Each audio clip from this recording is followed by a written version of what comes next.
كل حاجه انت الوحيد اللي تقدر تستفاد منها. قدامك 4 شهور تقدر تلم المنهج مره واثنين وثلاثه كشرح، وتقدر انك تحل مش كتاب واحد، اكتر من 5 كتب تقدر تحلهم في ال4 شهور دول. ازيكم عاملين ايه؟ يا رب دايما تكونوا بخير وصحه وعافيه وسلام. باذن الله في الفيديو ده هنكلمكم عن نصايح شهر 2، بما اننا وصلنا لنصايح شهر 2، وكمان هنكلمكم عن فتره رمضان وتنظيم الوقت واهم النصائح اللي انت تعملها في الفتره دي. عشان كده قبل ما نبدا الفيديو ما تنساش انك تصلي على سيدنا محمد صلى الله عليه وسلم، كمان ما تنساش انك تعمل لايك للفيديو واشتراك في القناه وتشير القناه لزمايلك، لعل وعسى ربنا يكرمك بسبب ان انت نشرت الخير ده ليهم، وباذن الله الفيديو يعجبك من وسط الافات الفيديوهات اللي بتظهرك لثانويه عامه.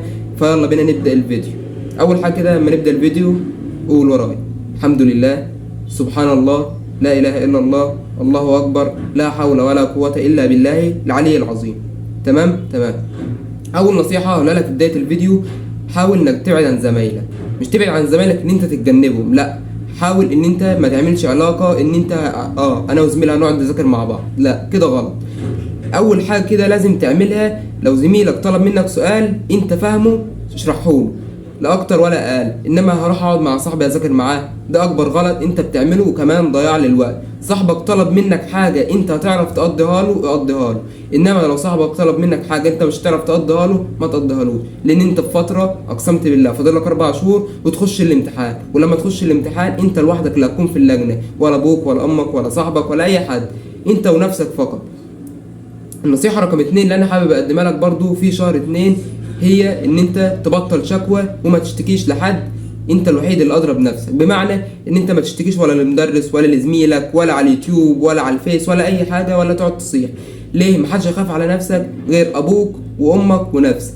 انا كنت عن نفسي لما كنت باجي انام في ثانويه عامه، كنت قبل ما انام عارف حساب اليوم التاني اللي انا هصحى فيه لو ربنا قدر لنا الحياه، يعني كنت بعمل تو دو ليست. بمعنى اذاكر مثلا بكره الدرس الاول احياء، الفصل الاول فيزياء، الفصل الاول كيمياء، وهكذا. وكل يوم اصحى عارف انا هعمل ايه: هسمع محاضره مثلا مستر محمد صلاح، هذاكر درس كذا، هحل على الدرس كذا، واقسم يومي.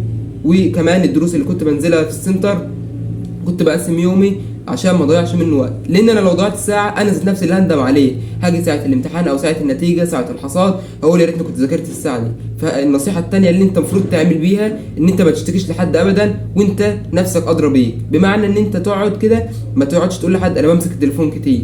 الحد دون هو مش هيقول لك ما تمسكش التليفون تاني او بطل امسك التليفون، لا، ما هيقول لك ماشي ما تمسكش التليفون. هو مش همه مصلحتك، انت الوحيد اللي همه مصلحتك في الفتره الحاليه. انا بنصحك والله كاخ، وكمان عاوز ان انت تبقى احسن حاجه في المستقبل. دي النصيحه رقم 2 في نصايح شهر 2.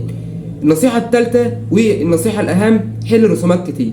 نصيحه: حل رسومات كتير تاني مره. ليه؟ هتيجي في الامتحان هتقلب الصفحه كده هتلاقي رسم، هتقلب الصفحه هتلاقي رسمتين، وخصوصا في امتحان الاحياء. فركز على الرسومات الكتير. طيب اركز على الرسومات الكتير ازاي؟ انا مش هسيبها لك برضو عين، انا هقول لك انك ازاي تذاكر الرسومات الكتير.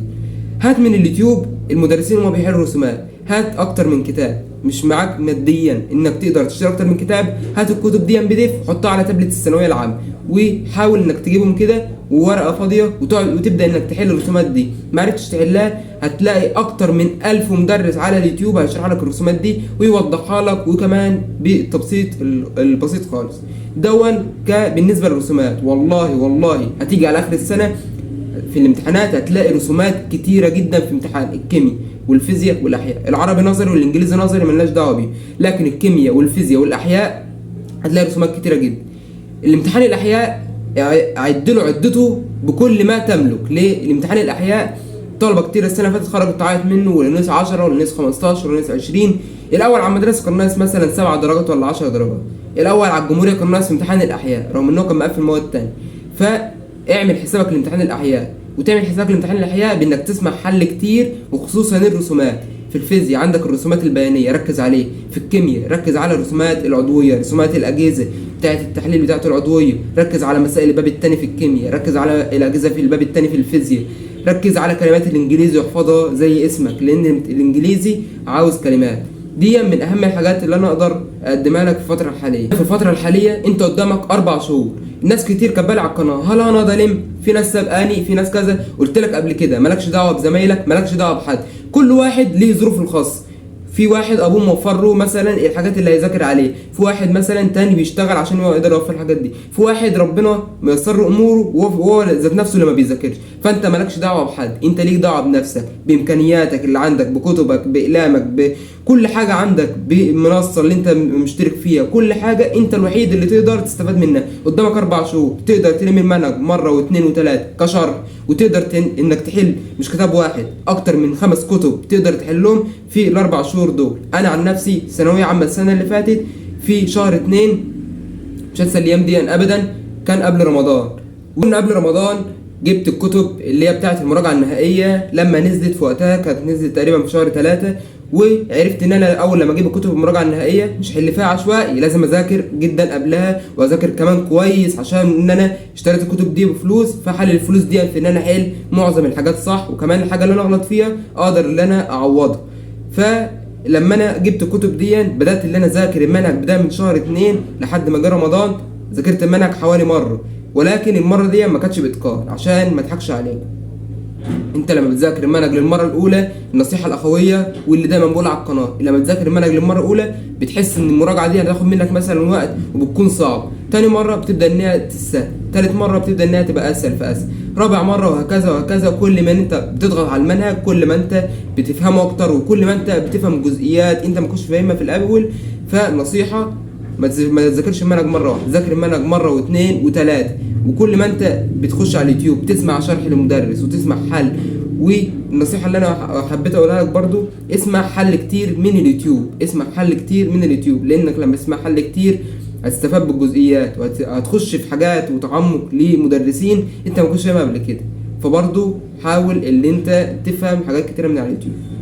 الفتره الحاليه بقى في المواد، النصيحه اللي انا حبيت اقولها لكم في نهايه الفيديو عشان اختم بيها، اشترك في معسكر 5/8/11 مع مستر محمد صلاح. المعسكر ده فرق في حياتي كتير جدا، مش هنسى الايام دي برضو. المعسكر دون كان في العربي لمستر محمد صلاح، القصه لما النحو، الادب، كل حاجه، قراءه، النصوص، كل حاجه. معسكر 5/8/11 هيفيدك جدا، وبص هيجيب لك من الالف للياء زي ما بيقولوا كده في العربي. عندك في الانجليزي مدرسين كتير عامله الايام دي برضو مراجعات معسكر، لم المنهج كله، جرامر، قصه، فوكابلري، كل حاجه في الانجليزي. هتلاقي مدرسين كتير، عبقري لغه مستر عبد الحميد حامد، منزلين فيديوهات بال5 ساعات و6 ساعات ملخصين فيه المنهج كله من اول السنه لحد يومنا هذا. هتلاقي دكتور احمد الجوهري كان عامل معسكر لامم فيه من اول الفصل الاول لحد التكاثر. المعسكر دون برضه فرق في حياتي كتير، جبت الكتاب بتاعه حليت حل كتير جدا، ودون سهل عليا في اخر السنه لما جيت امتحان الاحياء كان اخر امتحان خالص وسيبناه شهر كامل، فاحنا جينا الاحياء جينا نراجعها حسيت ان هي صعبه، ولكن المعسكر دون كان مثبت الحاجات في دماغي ولله الحمد. دي من اهم الحاجات اللي انت تعملها. عندك في الكيمياء في معسكر معمول برضه اليومين دول لمستر عبد الله الحبشي، هيفيدك جدا. والمعسكر دون يعتبر لمن من اول خالص لحد ما قبل العضويه اللي هم اول 4 فصول، دون هيوفر عليك كتير برضه. بس كده، يا رب الفيديو يكون عجبكم، وما تنساش انك تعمل لايك للفيديو واشتراك في القناه، كمان ما تنساش انك تصلي على سيدنا محمد. والحاجه الاخيره اللي انا نسيت اقولها لكم في بدايه الفيديو، في جروب التليجرام هنزل عليه العضويه كامله باذن الله. بس كده، سلام.